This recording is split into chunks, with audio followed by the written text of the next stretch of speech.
Dili mapasaylo sa mga babaeng biktima ang 37 anyos nga lalaki nga nanapat kanila sa malaglahing higayon. Sa iyon ini nagpatabang sa kapulisan ang mga biktima nga nahiagom sa kamot sa suspitsado kinsa gayong naglagot sa tungod sa giluagway nini nga fake ang ilang pagkagwapa. Adunay gisiko ang mata ug adunay sa gisumbag sa ilong nga hinungdan sa pagkalandig nini sa balanan. Alang sa mga biktima naghatag og dakong trauma sa ilang kinabuhi kini ang gihimo sa maong lalaki. Labaw sa tanan posible usab kining makapamiktima og laing tao ug galing makagawas pas bilangguan. Ladakpan sa kapulisan ang lalaki kinsa napasakaan og kasong multiple physical injuries sa piskalya.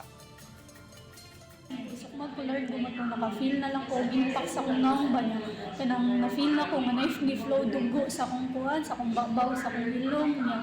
Itong niyan ako, nihila ko niya, na ako matabang. Natulala jud ko if wala to akong friend kay maglingkod ra gud guro ko sa saw. Okay. Kay na natumba man gyud ko niya usa na lang kakamot akong na balance.